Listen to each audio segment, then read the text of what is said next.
नमस्कार दोस्तों, स्वागत है एक बार फिर से आप सभी का SCS एकेडमी में। दोस्तों मेरा नाम है पंकज शर्मा और डिस्कस करता हूं मैं आप लोगों के साथ इस क्लास में एमपीपीएससी मेंस के सिलेबस पर। एमपीपीएससी मेंस के सिलेबस को जब आप देखते हैं तो इसके पेपर नंबर 2 के सेक्शन बी में जब हम जाते हैं तो समाजशास्त्र विषय में देखने को मिलता है। इस समाजशास्त्र विषय पर लगातार हमारी ये लेक्चर सीरीज चल रही है और इस लेक्चर सीरीज का आज का हमारा ये 9वां लेक्चर है।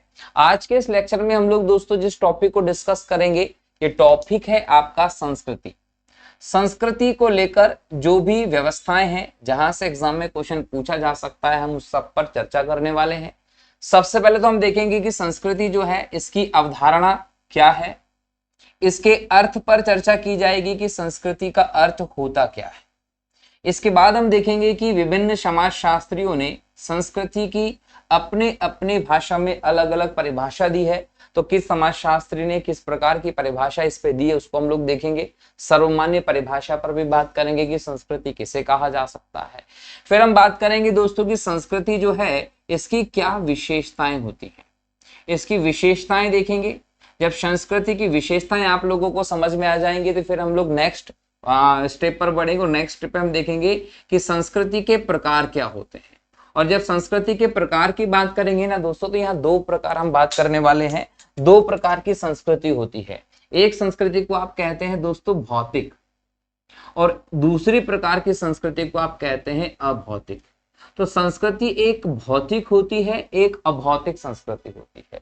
भौतिक संस्कृति में आपको वो सभी चीजें दिखाई पड़ेंगी जो आप दैनिक जीवन में प्रयोग करते हैं, एसी, कूलर, पंखा, कार, ये सभी चीजें, मशीनी उपकरण जो भी आप देखते हैं ये सब भौतिक संस्कृति का उदाहरण होता है। जबकि आप विश्वास, परंपरा, धर्म, सामाजिक संगठन, सामाजिक संस्थाएं आदि की जब बात करते हैं, परंपराओं की बात करते हैं, विचारों की बात करते हैं तो वो सब अभौतिक संस्कृति का हिस्सा होता है। तो इन दोनों को हम लोग यहाँ डिटेल में डिस्कशन करेंगे। इसके बाद फिर हम देखेंगे कि संस्कृति के उपागम क्या होते हैं। संस्कृति के उपागम को हम लोग संस्कृति के अंग भी कह सकते हैं। 4 प्रकार के संस्कृति के अंगों पर यहाँ पर चर्चा की जाएगी।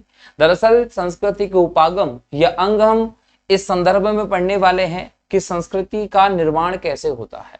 तो संस्कृति का अगर आपको निर्माण करना है तो वो निर्माण जो है वो विभिन्न अंगों या उपागमों से मिलकर होता है। तो उपागम हम यहाँ देखने वाले हैं। और यहाँ एक और चीज आपको ध्यान रखना है कि जब हम भौतिक संस्कृति की बात करेंगे तो इसकी परिभाषा और इसकी विशेषताएं भी देखेंगे। अभौतिक संस्कृति की बात करेंगे तो इसकी परिभाषा और इसकी विशेषताएं भी देखें। ऐसा क्यों करने वाले हैं? ऐसा इसलिए करने वाले हैं क्योंकि क्वेश्चन कहीं से भी पूछा जा सकता है। मेरा टारगेट है कि आपका क्वेश्चन एग्जाम में नहीं छूटना चाहिए। और उपागम के बाद फिर हम देखेंगे कि संस्कृति जो है उसके कार्य या इसका महत्व हमारे लिए क्या है। तो ये अलग अलग बिंदु मैंने आपको बताए। इस सभी बिंदुओं को जब हम कवर कर लेंगे तो हमें संस्कृति की जो व्यवस्था है वो अच्छे से समझ में आ जाएगी। अब आपसे क्वेश्चन या तो ये पूछेगा कि संस्कृति क्या होती है, इसकी विशेषताएं बताइए। संस्कृति क्या होती है, इसके प्रकारों सहित इसकी विशेषता बताइए। भौतिक संस्कृति से आप क्या समझते हैं, इसकी विशेषताएं बताइए। अभौतिक संस्कृति से आप क्या समझते हैं, इसकी विशेषताएं बताइए। तो आपको जो भी चीजें पूछी जाती हैं मेरे हिसाब से आपको वो पता होंगी। अब यहां से एक और चीज रहेगी जो आपसे छूट सकती है, वो मैं आपको भी कंप्लीट करवा दूंगा। दरअसल क्या होता है कि सिलेबस में कुछ चीजें ही आपको दी जाती हैं, जैसे केवल संस्कृति शब्द लिख के दे दिया है। अब यहां हो सकता है कि वो आपसे प्रश्न कर ले कि जो सांस्कृतिक बदलाव हमें देखने को मिल रहे हैं ये सांस्कृतिक बदलाव क्या होते हैं। तो इस बदलाव को भी हम लोगों को पढ़ना पड़ेगा। इसके लिए जो शब्द यूज किया जाता है दोस्तों, वो शब्द जो है वो मैं आपको डिस्कस करूंगा। वो शब्द है संस्कृति विलंबना। इसके लिए इंग्लिश में वर्ड यूज किया जाता है कल्चरल लैग। ये कल्चरल लैग क्या होता है इस अवधारणा को भी हम यहाँ समझेंगे तो आपका 100% टॉपिक कवर हो जाएगा।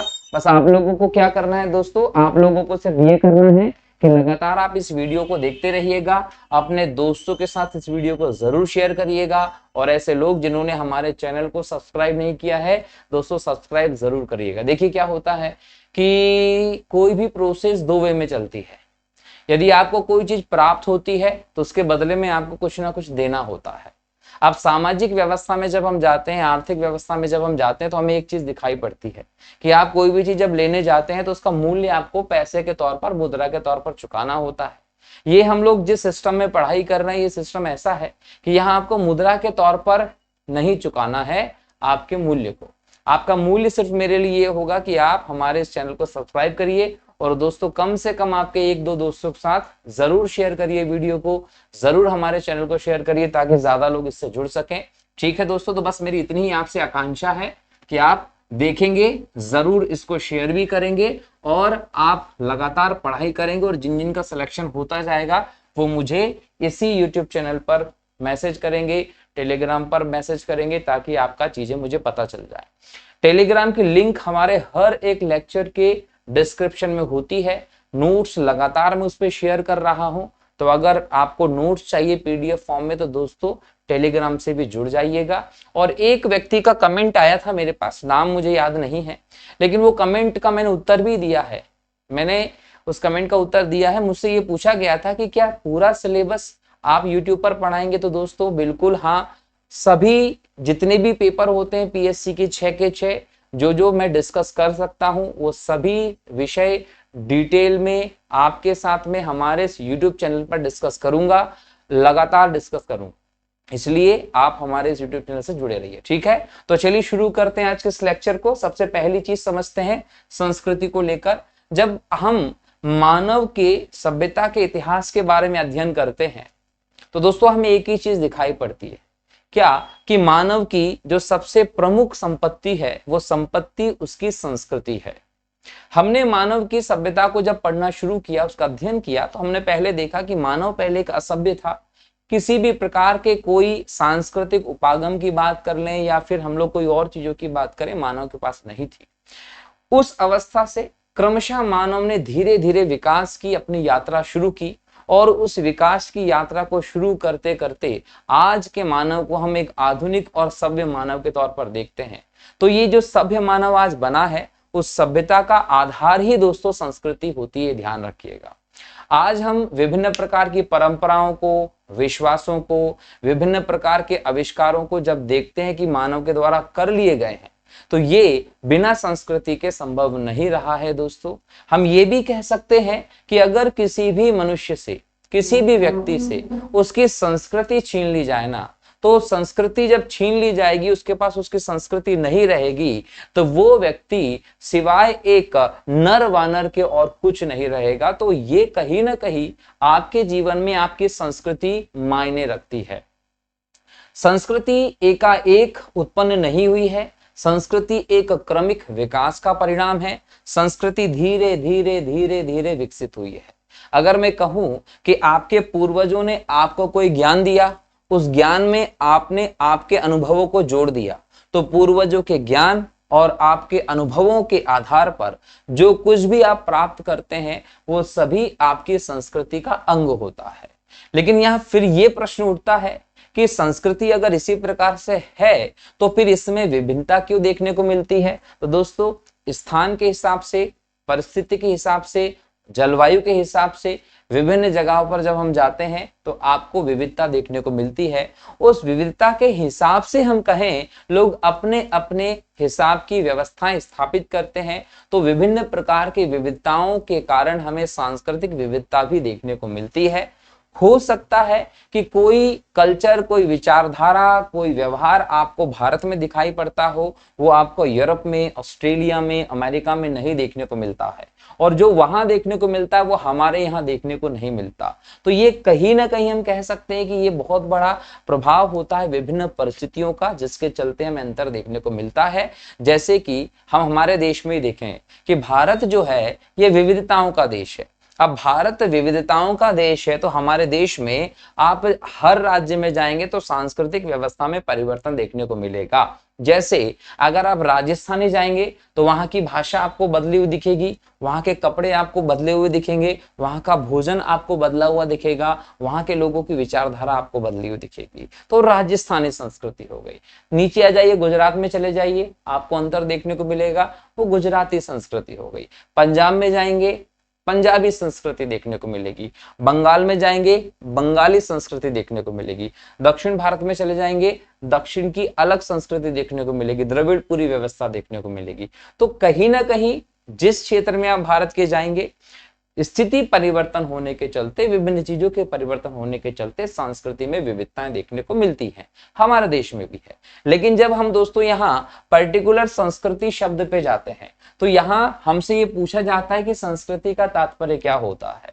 तो सामान्य बोलचाल में आप समझ चुके होंगे कि संस्कृति किसे कहा जाता है। सामान्य बोलचाल में संस्कृति शब्द से तात्पर्य होता है आपके व्यवहार, आपके द्वारा प्रयोग की जाने वाली भाषा, आपके वस्त्र आदि पहनने के तरीके, आपका आचरण, आपका चरित्र, आपके अंदर जो सामाजिक गुण है वो, ये सभी आपके संस्कृति के अंतर्गत आते हैं। ये सामान्य बोलचाल में आप कहते हैं, बराबर है। लेकिन जब हम शब्द के आधार पर देखते हैं कि ये संस्कृति शब्द जो है वो हमें कैसे देखने को मिलता है, संस्कृति शब्द जब हम बात करते हैं तो यह हमको ध्यान रखना है कि ये शब्द जो है वो संस्कृत का शब्द है, संस्कृत से आया शब्द है, ये याद रखेंगे। और इसको थोड़ा सा और अगर डिटेल में जाएं तो दोस्तों याद रखिएगा कि संस्कृत प्लस संस्कृति, ये दोनों ही शब्द जो हैं, ये दोनों के दोनों शब्द मिलकर बनते हैं किससे? संस्कार से। मतलब संस्कार से ही संस्कृत और संस्कार से ही संस्कृति हमें दिखाई पड़ता है। अब संस्कृति के बारे में तो हमने जान लिया कि संस्कृति किसे कहते हैं, तो हम यहाँ इस संस्कृत वर्ड का मतलब भी देखते हैं और संस्कार वर्ड का मतलब भी देखते हैं। सबसे पहले हम बात करेंगे ये संस्कृत क्या है। तो संस्कृत जो वर्ड है इसका मतलब होता है दोस्तों परिष्कार। परिष्कार को हम ये कह सकते हैं कि शुद्ध करने की क्रिया। किसी भी चीज के शुद्ध करेंगे तो उसके शुद्धिकरण की जो क्रिया है उसे हम संस्कृत कह सकते हैं। दोस्तों ध्यान रखिएगा। हालांकि संस्कृत हम लोग किस संदर्भ में देखते हैं? भाषा के संदर्भ में देखते हैं। सभी भाषाओं की जननी कौन है? संस्कृत है। विश्व की सबसे पुरानी भाषा कौन सी है? संस्कृत है। सबसे पुराना ग्रंथ जो दुनिया का लिखा गया ऋग्वेद, वो भी संस्कृत में दिखाई पड़ता है। और संस्कृत शब्द के अर्थ पे आप जाते, इसका मतलब होता है परिष्कार, या फिर हम शुद्धिकरण की जो प्रक्रिया है उसे हम लोग क्रिया को संस्कृत के शब्दांतर में देखते हैं। वहीं अगर आपसे पूछा जाता है कि संस्कार क्या होता है, तो संस्कार को मैं सीधे कहता हूं कि संस्कार हमारे जीवन में, सामाजिक व्यवस्था में कुछ विधि विधान होते हैं। ये विधि विधान जो हमारे शास्त्रों में वर्णित है, और ये विधि विधान हमारे समाज के लोगों के, हमारे समाज में जो भी मानव है सभी के चरित्र का परिष्कार करके उसमें सामाजिक मूल्यों को डालकर उसे सामाजिक नियमों के हिसाब से चलने सिखाते हैं। मतलब एक प्रकार से आपके चरित्र का परिष्करण करने की जो व्यवस्था है, विधि विधान है, उन्हीं को हम संस्कार के संदर्भ में देखते हैं। अब आपको संस्कार शब्द का मतलब भी पता है, संस्कृत शब्द का मतलब भी पता है, और संस्कृति क्या होती है वो भी मैंने आप लोगों को बता दिया है। तीनों के तीनों शब्द अगर आपको 2 अंक के एग्जाम में देखने को मिलेंगे पीएससी मेंस में, तो दोस्तों आप मेरे हिसाब से आराम से लिख सकते हो, ये ध्यान रखिएगा। बराबर हो गया। अब यहां पर जब हम संस्कृति, संस्कृत, संस्कार शब्द को समझ चुके हैं, तो अब हम लोगों को यहाँ अगले स्टेप की तरफ बढ़ना चाहिए। अगले स्टेप की तरफ बढ़ने का मेरा तात्पर्य है दोस्तों कि अगला स्टेप में हम लोग देखेंगे कि संस्कृति जो है इसकी कौन कौन सी परिभाषाएं हैं जो अलग अलग विद्वानों के द्वारा दी गई है। विद्वानों ने किस प्रकार से संस्कृति को डिस्क्राइब करने का कोशिश किया है समाजशास्त्र की दृष्टि से, उसको हम लोग देखते हैं। क्योंकि परीक्षा में ये भी हो सकता है कि किसी पर्टिकुलर विद्वान को लेकर किसी भी डेफिनेशन को आप लोगों से पूछ लिया जाए। तो देखिए सब डेफिनेशन तो संभव नहीं है कि हम लोग याद ही करते चले जाएं। सब डेफिनेशन ये भी नहीं कि मैं यहाँ पर आप लोगों से डिस्कस कर लूं। मैं उन डेफिनेशंस को डिस्कस करूंगा जहां से एग्जाम में आने की संभावनाएं हैं, जो ज्यादा मान्य होती, जहां से पूछा जा सकता है। और अगर हम कॉलेज लेवल के एग्जाम्स देखें या पिछले एग्जाम्स देखें, वहां पर भी इससे क्वेश्चंस आए हुए हैं। बराबर है कि नहीं है? चलिए, अगर आप लोगों में से किसी को कोई प्रॉब्लम होती है, जो मुझे देख रहे हैं, जो भी मेरे लेक्चर देख रहे हैं, तो कोई भी प्रॉब्लम आए, कोई भी डाउट आए, तो बिना कुछ सोचे समझे डिस्क्रिप्शन बॉक्स जो है हमारे इस लेक्चर का, उसमें जाइएगा। टेलीग्राम की लिंक दी गई है, खटक से मैसेज कर दीजिएगा, और चाहो तो कमेंट भी कर सकते हो। आपके डाउट को हम क्लियर जरूर करेंगे, याद रखिएगा। ठीक है, यहां पर परिभाषा देखें, परिभाषाएं एज इट इज आपको याद करनी होती है, इसलिए इसको मैंने यहां पर टाइप कर दिया है। जैसे मैकाइवर और पेज जो समाजशास्त्री हैं, इनकी परिभाषा क्या है कि संस्कृति मूल्यों, शैलियों, भावात्मक लगावों, बौद्धिक अभियान का संसार है। इसने मूल्य को भी इसमें शामिल कर लिया है, शैलियों को भी इसमें शामिल कर लिया है, भावात्मक लगावों को भी इसमें शामिल कर लिया है और बौद्धिक अभियान को भी शामिल करके कहा है कि सभी का जो एक एकजुट संसार है उसे हम लोग संस्कृति कह सकते हैं। वहीं अगर हम लुंडबर्ग की परिभाषा देखें तो इन्होंने संस्कृति को लेकर थोड़ा सा ज्यादा डिटेल में बताया है।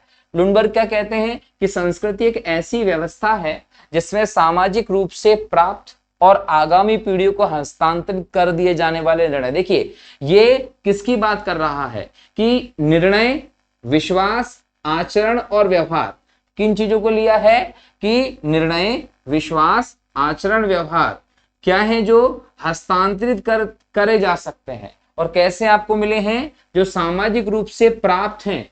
ऐसे निर्णय, ऐसे विश्वास, ऐसे आचरण और व्यवहार के उपागम जो हमें सामाजिक रूप से मिले हैं और हम अगली पीढ़ी को हस्तांतरित कर सकते हैं, उनसे उत्पन्न होने वाले प्रतीकात्मक तथा भौतिक तत्वों को हम लोग संस्कृति में शामिल करेंगे।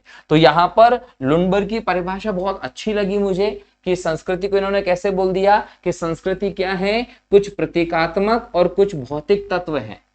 ये प्रतीकात्मक और कुछ भौतिक तत्व क्या है, तो ये हमें एक संस्कृति की व्यवस्था में देखने को मिलते हैं। किसके द्वारा मिले हैं, तो सामाजिक व्यवस्था से हमें मिले हैं और ये दूसरी पीढ़ी को ट्रांसफर करने योग्य है। क्या, निर्णय, विश्वास, आचरण और व्यवहार के परंपरागत प्रतिमान से उत्पन्न प्रतीकात्मक भौतिक तत्व। ठीक है, इसके बाद मैकाइवर और पेज की परिभाषा को हम लोगों ने देख लिया था। मैकाइवर और पेज की परिभाषा के बाद हम लोग एक और परिभाषा देखते हैं ब्रूम और सेजनिक की। ब्रूम और सेजनिक की परिभाषा की जब हम बात करेंगे तो संस्कृति शब्द का आशय सामाजिक विरासत से होता है, ये कहा है किसने, ब्रूम और सेजनिक ने। तो ये भी आप लोगों को ध्यान रखना है कि संस्कृति शब्द का आशय जो है वो सामाजिक विरासत से बताया है। किसने बताया है, ये ब्रूम और सेजनिक ने। ठीक है, तो ये आप लोगों को ध्यान रखना है, किसको लेकर, संस्कृति की परिभाषा को लेकर। जल्दी से इसको नोट कर लीजिए फटाफट, ताकि आप लोगों को दिक्कतें ना आए। फटाफट इसको नोट कर लो, जल्दी जल्दी।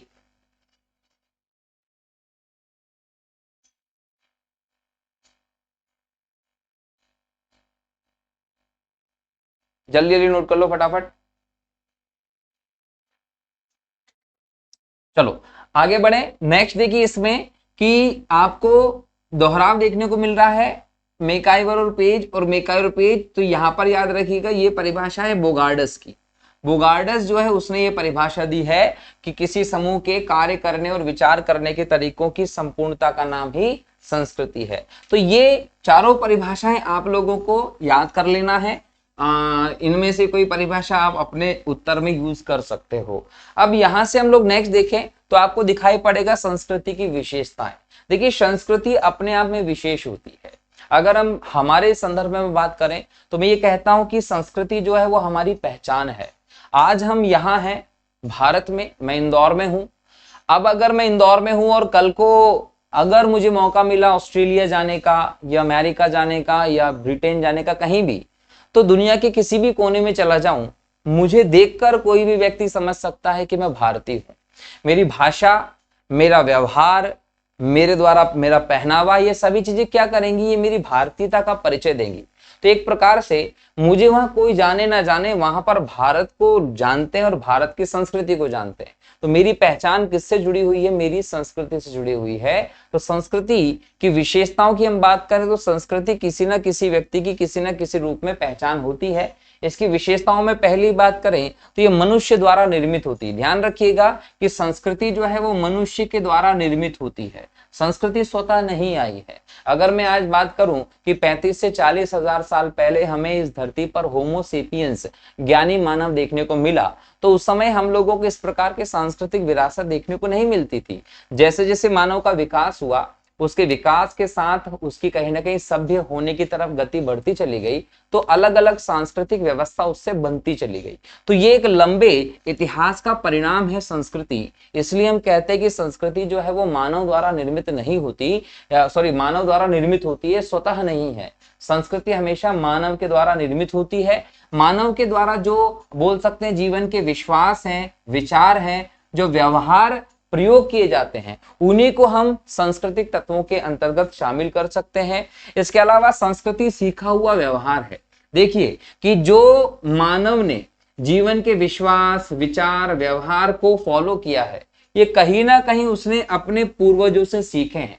अपने पूर्वजों से सीखा है वही विश्वास, वही विचार, वही व्यवहार, और फिर उसमें अपने अनुभवों को जोड़कर नई चीज बना ली। अब वो दूसरी पीढ़ी को ट्रांसफर हो गई। अब दूसरी पीढ़ी के लिए भी वो संस्कृति सीखा हुआ व्यवहार हो जाएगी। उसने अपने पूर्वजों से लिया और कहीं ना कहीं सीखने के बाद उसने अपनी चीजें जोड़ दी। तो ऐसे ये हमेशा ध्यान रखिएगा कि संस्कृति हमेशा सीखा हुआ व्यवहार है। पूर्वजों से जीवन के विश्वास, विचार, व्यवहार आदि चीजें हम सीखते हैं, उनमें हम हमारे अनुभवों को जोड़ देते हैं और फिर वो दूसरी पीढ़ी को हस्तांतरित कर दिए जाते हैं। इसलिए कहते हैं कि तीसरी विशेषता है कि संस्कृति हस्तांतरित होती है। किसी एक पीढ़ी तक ये सीमित नहीं होती है, एक पीढ़ी से दूसरी पीढ़ी लगातार इसको हस्तांतरित किया जा सकता है। अच्छा, हस्तांतरित करने के लिए ऐसा नहीं है कि आपने बोल दिया ये तुम्हारी संस्कृति लीजिए अब तुम संभालिए, ऐसा नहीं होता। संस्कृति हस्तांतरण एक सामाजिक वे में होती है। इसको हम सामाजिकरण की प्रोसेस के अंतर्गत डिटेल में समझते हैं। क्या होता है कि जब बच्चे का जन्म होता है तो बच्चे के जन्म से लेकर उसके बड़े होने तक, उसके विवाह की स्थिति तक, वो हर एक स्तर पर कुछ ना कुछ सीखता है।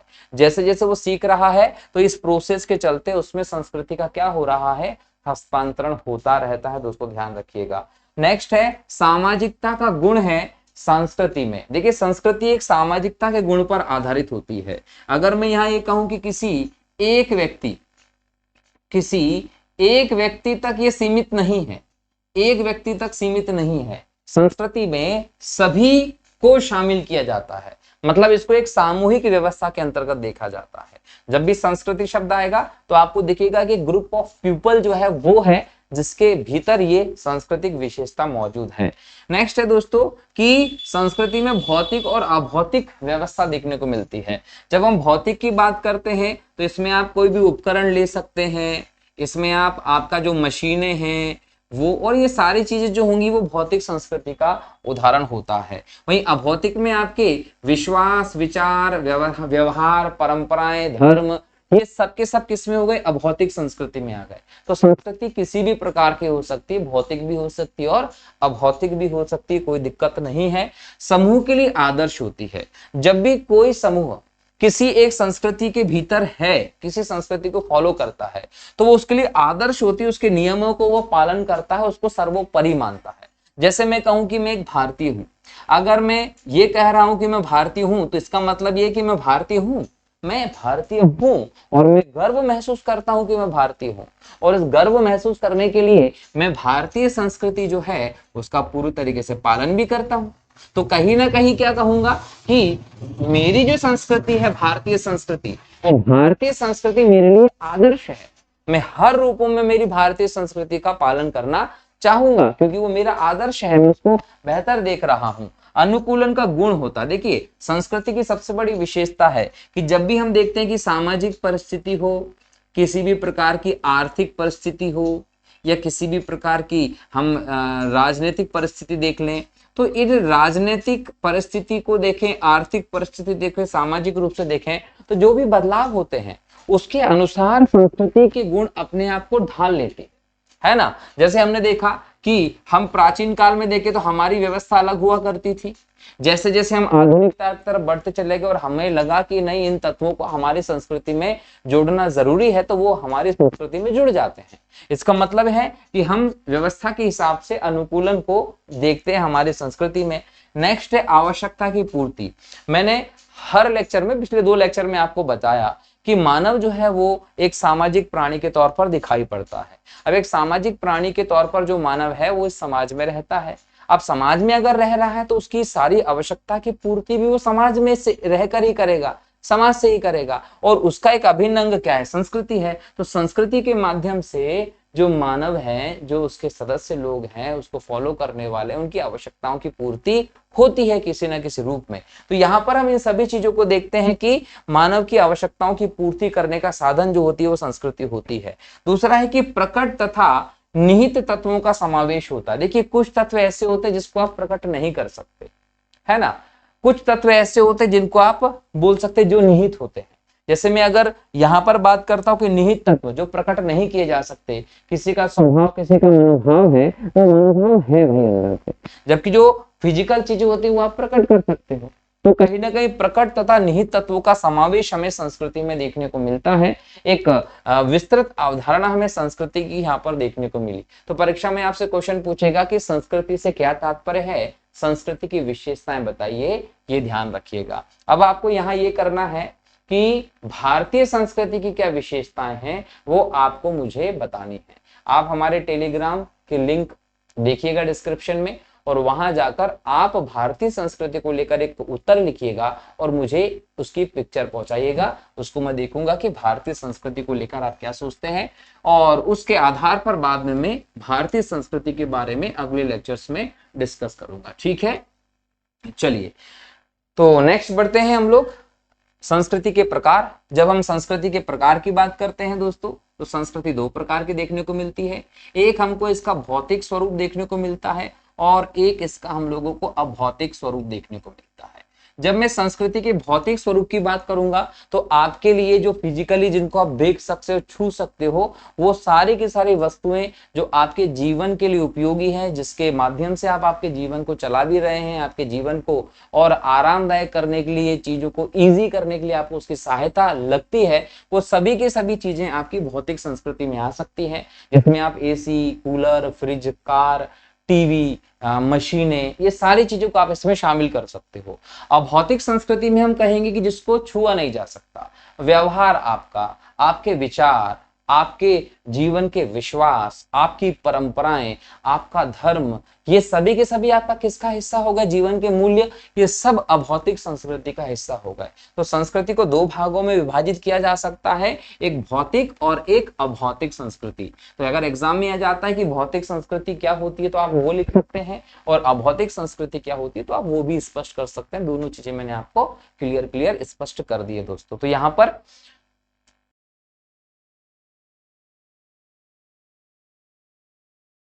संस्कृति के प्रकार हम लोगों ने कर लिए। अब हम लोग यहाँ संस्कृति के प्रकार के बाद भौतिक संस्कृति की विशेषताएं देखेंगे, फिर हम लोग अभौतिक संस्कृति की विशेषताएं देखेंगे। तो भौतिक संस्कृति क्या होती है वो तो मैंने आपको बता दिया। यहाँ भौतिक संस्कृति की विशेषताओं में सबसे पहले हम लोग देखेंगे कि ये मूर्त रूप में होती है। भौतिक संस्कृति में जो भी आपको चीजें दिखेंगी सब आप छू सकते हो। आपके पास कार है, आप उसके अंदर बैठ के जा सकते हो। एसी है, बटन दबा के चालू कर लीजिए। तो ये जो भी चीजें आपके जीवन में अच्छे से उसको आरामदायक बनाने के लिए चाहिए होती है, उस सबको आप छू के देख सकते हो, आपके सामने वो मौजूद होती है, ये याद रखिएगा। तो भौतिक संस्कृति मूर्त रूप में हमें देखने को मिलती है। मापनीय होती है। मापनीय होती है का मतलब ये है कि इसमें वृद्धि हो रही है या कमी हो रही है, इसके निश्चित मापदंड होते हैं जिनको आप सामाजिक स्तर पे माप सकते हो। आपकी संपत्ति बढ़ रही है, संसाधन आपने और इंक्रीज कर लिए हैं, आपकी संपत्ति घट रही है, संसाधन आपके घटते चले गए हैं, आप इसको माप सकते हैं, याद रखिएगा। नेक्स्ट है सरल रूप होता है। इसमें उपयोगिता को समझा जा सकता है कि जो भौतिक संस्कृति है उसमें कौन सी चीज आपके उपयोग की कम है, कौन सी चीज आपके उपयोग की ज्यादा है। इसमें आप आसानी से उपयोगिता को समझ सकते हैं और उपयोगिता के हिसाब से चुनाव कर सकते हैं। इसका मतलब है कि भौतिक संस्कृति सरल होती है, इसमें इजी होता है मापना कि कैसे आप चीजों को देख सकते हैं। वृद्धि संचय होती है।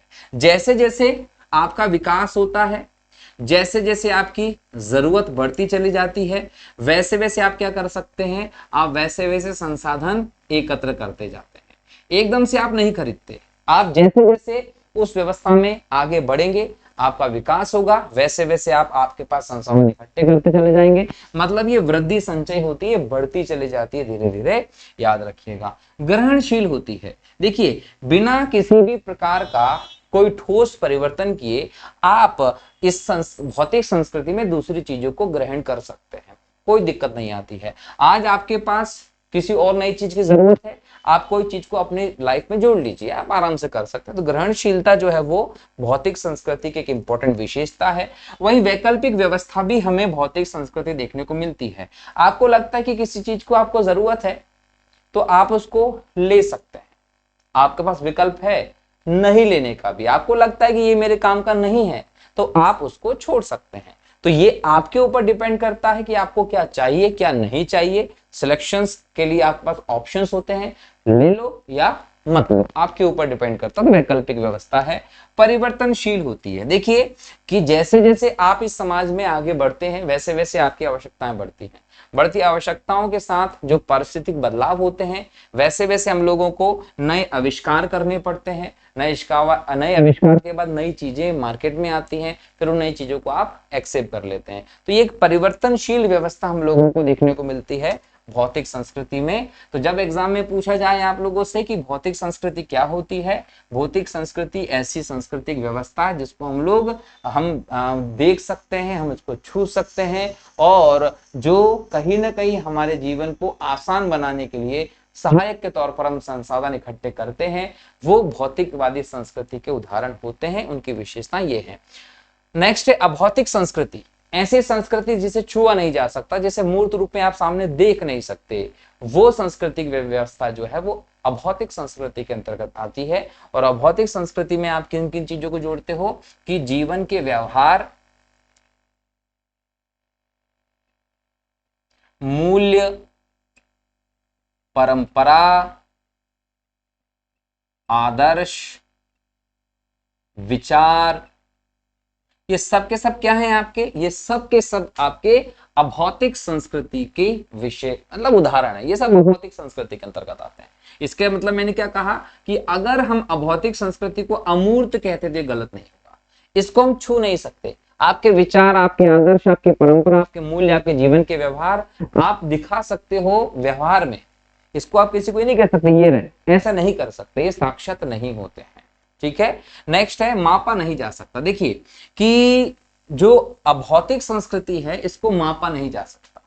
इसकी मापा नहीं जा सकता का मतलब हो रहा है कि कितना हम लोग चीज को आगे बढ़ रहे हैं, कितना हम लोग पीछे बढ़ रहे हैं, इसको बिल्कुल भी मेजर नहीं किया जा सकता। ध्यान रखेंगे, ये जटिल स्वरूप होता है अभौतिक संस्कृति का। अभौतिक संस्कृति की उपयोगिता, अभौतिक संस्कृति की स्थिति जो है उसको आसानी से माप नहीं सकते, आसानी से इसको आप समझ नहीं सकते।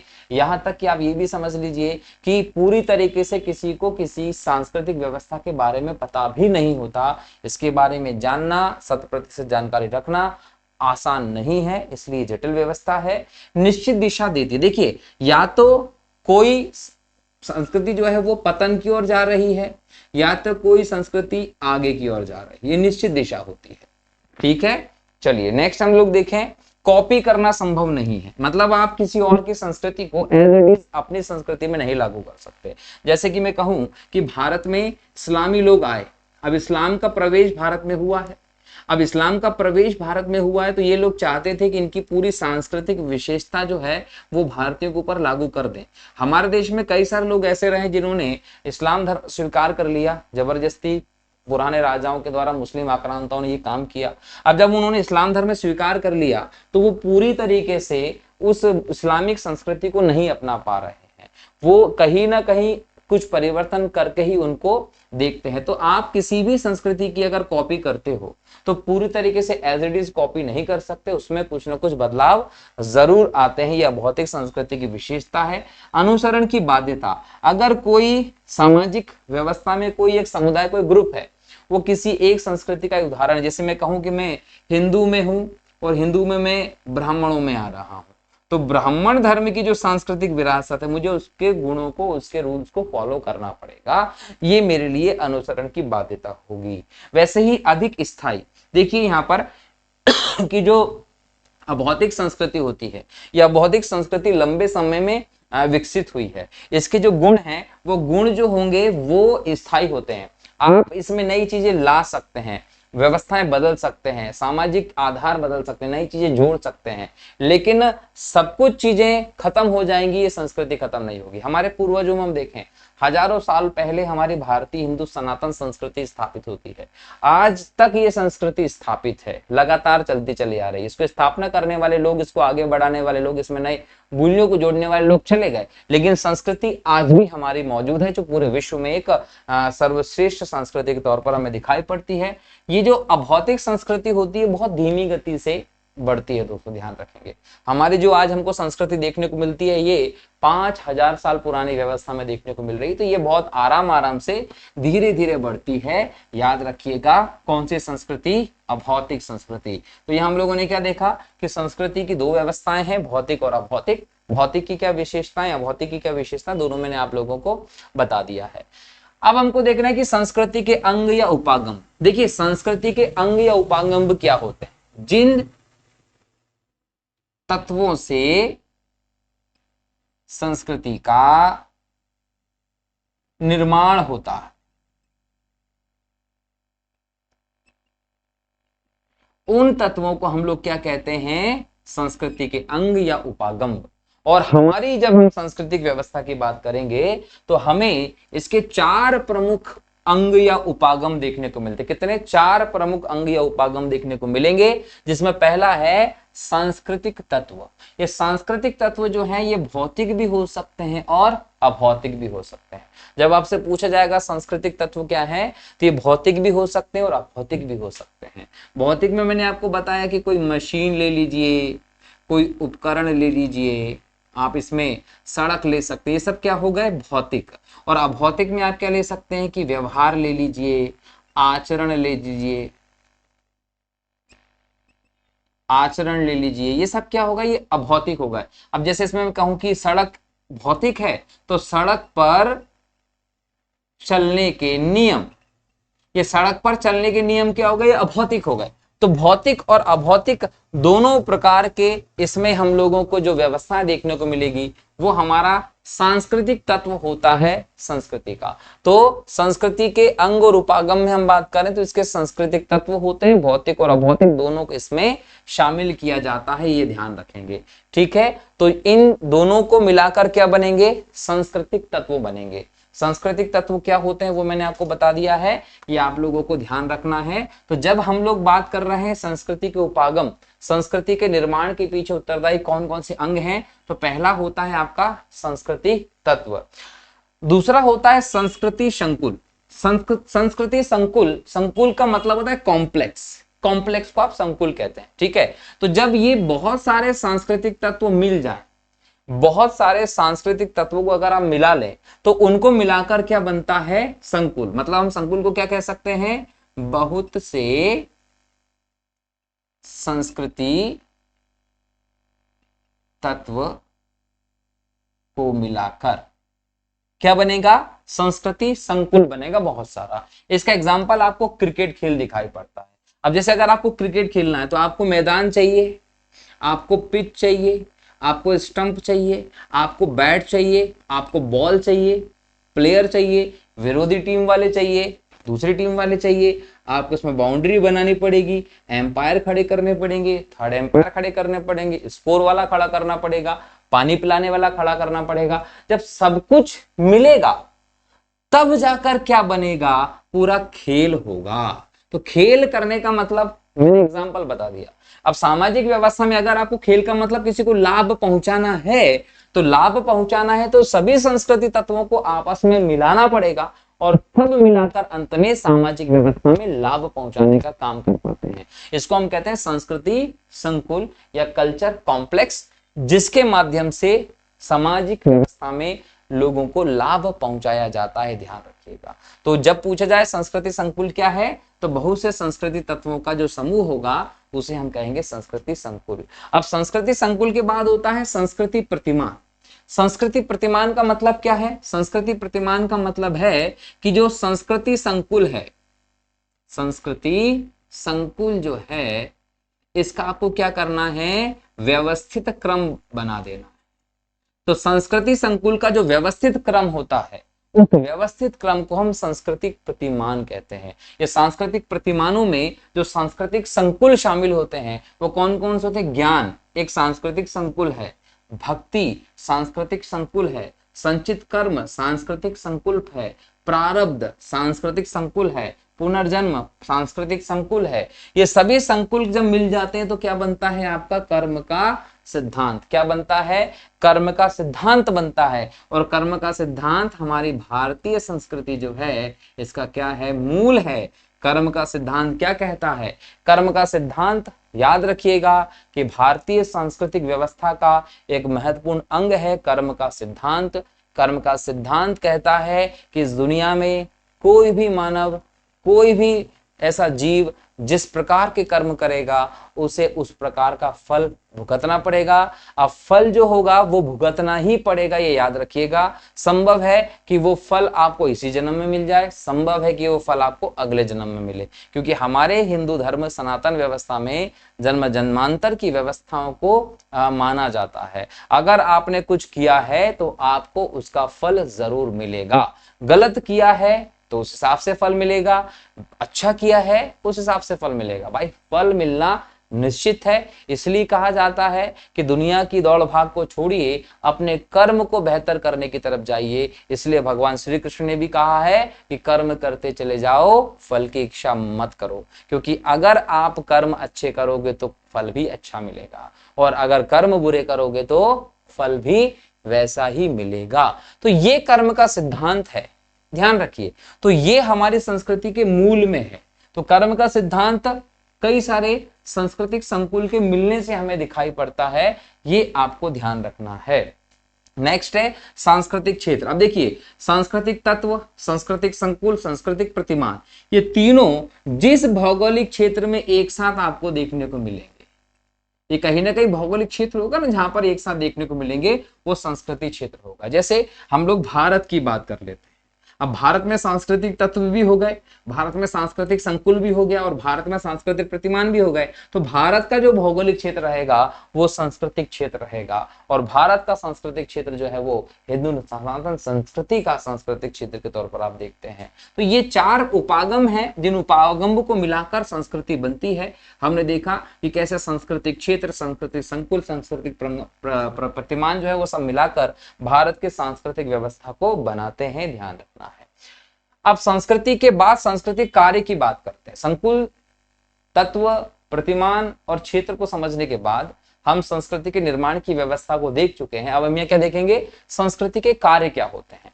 संस्कृति के कार्य कहीं ना कहीं ऐसे होते हैं दोस्तों जिसको कोई भी रिप्लेस नहीं कर सकता। संस्कृति हमें हमारी पहचान दिलाती है, संस्कृति हमारे अस्तित्व का कहीं ना कहीं कारण बनती है, संस्कृति हमें हमारे कर्म को बताती है कि क्या कर्म करना है, संस्कृति हमारे लक्ष्यों को निर्धारित करती है कि हमें कौन से लक्ष्यों की तरफ आगे बढ़ना है, संस्कृति हमारे विकास में एक साधक के तौर पर, एक सहयोगी के तौर पर हमें देखने को मिलती है। मैंने पहले ही कहा है कि अगर किसी भी व्यक्ति से उसकी संस्कृति को छीन लिया जाए तो वो व्यक्ति नगण्य होगा, वो नर वानर की तरह हम लोगों को दिखाई पड़ेगा। तो संस्कृति किसी भी व्यक्ति के व्यक्तित्व के लिए बहुत ज्यादा जरूरी व्यवस्था है। किसी देश के लिए, किसी भी व्यवस्था के लिए सांस्कृतिक तत्व बहुत ही ज्यादा इंपॉर्टेंट होते हैं दोस्तों, क्योंकि उसकी पहचान होते हैं। ठीक, चलिए अब यहां देखिए कि संस्कृति के पहला कार्य है सामाजिक संगठन के रूप का निर्धारण। संस्कृति का सबसे महत्वपूर्ण काम आपको देखने को मिलता है कि सामाजिक संगठन के रूप का निर्धारण करेगी। सामाजिक संगठन के रूप का निर्धारण करती है संस्कृति, लेकिन यहाँ पर यह पता हो कि सामाजिक संगठन क्या होते हैं। तो यहाँ पर याद रखिएगा कि आयु, लिंग, नातेदारी, व्यवसाय, संपत्ति, अधिकार आदि के आधार पर जो संगठन बनाए जाते हैं वो सभी सामाजिक संगठन होते हैं। पूछे कभी एग्जाम में कि सामाजिक संगठन क्या होते हैं, तो सामाजिक संगठन ऐसे समूह हैं जो आयु, लिंग, नातेदारी, व्यवसाय, संपत्ति आदि के आधार पर तैयार होते हैं। अब इनके रूप का निर्धारण कौन करेगा? संस्कृति करेगी। कैसे? कि ये सामाजिक संगठन में स्त्री भी है और पुरुष भी है। तो स्त्री जो है वो पत्नी हो गई और पुरुष जो हो गया वो पति हो गया। तो इन दोनों को बराबर माना जाए, पत्नी को बड़ा माना जाए, पति को बड़ा माना जाए, क्या किया जाए। ये व्यवस्था किसके अंतर्गत निर्धारित की जाती है? संस्कृति का कार्य होता है निर्धारण करना, कि कोई व्यवस्था या तो मात्र सत्तात्मक होगी, मात्र वंश चलेगा, किसी किसी व्यवस्था में आपको पितृवंश देखने को मिलेगा। तो इस चीज का निर्धारण जो करेगा वो कौन करेगा? वो करती है संस्कृति। तो संस्कृति किसी भी समाज के संगठन के रूप का निर्धारण करने वाली होती है, कि नातेदारी व्यवस्था यहाँ पर हमें कैसे देखने को मिलेगी, संबंधी कैसे होंगे, कैसे एक दूसरे से व्यवहार करेंगे, इन सब चीजों का निर्धारण जो है वो किसके द्वारा किया जाता है? संस्कृति के द्वारा किया जाता है, ये याद रखेंगे। दूसरा होता है सामाजिक स्तरीकरण। देखिए, सामाजिक स्तरीकरण का निर्माण जो है वह संस्कृति करती है। देखिए, हमारे समाज में एक वर्ग नहीं है, हमारे सामाजिक व्यवस्था में अलग अलग वर्ग होता है। तो अलग अलग वर्गों में कौन ऊंचा कौन नीचा, कौन वर्ग किसके साथ कैसे बर्ताव करेगा, किस प्रकार के एक दो वर्गों के बीच में संबंध होंगे, इन सब चीजों का जो निर्धारण है वो सामाजिक स्तरीकरण के अंतर्गत देखा जाता है और वो संस्कृति से ही होता है। दोस्तों ध्यान रखेंगे। नेक्स्ट है संस्थाओं के स्वरूप का निर्धारण। अब यहाँ पर संस्था मतलब क्या? संस्था का मतलब होता है सामाजिक संस्था। कौन सी संस्था की बात करें हम लोग? सामाजिक संस्था की बात कर रहे हैं। जैसे कि हम लोग बात करें परिवार, धर्म, नातेदारी, ठीक है, परिवार, धर्म, नातेदारी या विवाह की बात कर ले, ये क्या है? ये सभी सामाजिक संस्था है। ये सामाजिक संस्था का स्वरूप कैसा होगा, इसका निर्धारण कौन करती है? वो संस्कृति करती है। जैसे मैं कहूं कि आपके समाज में एक विवाह व्यवस्था चलेगी, कि आपके समाज में दो विवाह की व्यवस्था चलेगी, कि आपके समाज में बहुपति की व्यवस्था चलेगी, कि आपके समाज में बहुपत्नी की व्यवस्था चलेगी, इसका निर्धारण कौन करेगा? संस्कृति करेगी। आपके समाज में नातेदार कितने प्रकार के होंगे, कैसे होंगे, प्राथमिक नातेदार कौन होंगे, द्वितीयक नातेदार कौन होंगे, तृतीयक नातेदार कौन होंगे, ये व्यवस्था संस्कृति तय करती है। धर्म की व्यवस्था क्या होगी, वो संस्कृति तय करेगी। परिवार कैसे होंगे, एकल परिवार होगा, संयुक्त परिवार होगा, छोटा परिवार होगा, बड़ा परिवार होगा, ये सभी के सभी जो स्वरूप हैं वो कौन निर्धारित करता है? ये स्वरूप संस्कृति के द्वारा निर्धारित होते हैं।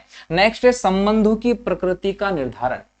विभिन्न नातेदारी समूह में हमारी सामाजिक व्यवस्था में किस व्यक्ति के दूसरे नातेदार से कैसे संबंध रहेंगे, कैसे बर्ताव करेगा, उन संबंधों की व्यवस्था भी कहीं ना कहीं संस्कृति के द्वारा ही होती है। सामाजिक एकीकरण का आधार होती है संस्कृति। देखिए, जो संस्कृति है, संस्कृति जो है, इसके जो तत्व हैं वो सभी के लिए समान होते हैं कि नहीं होते?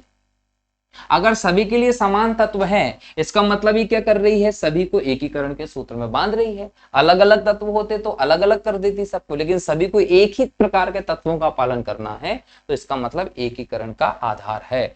दूसरा है व्यक्तिगत व्यक्तित्व का निर्माण। संस्कृति हस्तांतरित होती है।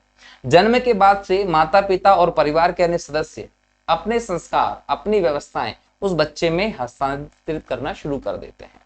तो ये कहीं ना कहीं हम बोल सकते हैं कि इसके आधार पर उस बच्चे के जब एक व्यक्तित्व के निर्माण की हम बात करेंगे तो ये सहायक होते हैं। ठीक है। सभ्यता की दिशा का निर्धारण। आपकी सभ्यता किस दिशा में जा रही है?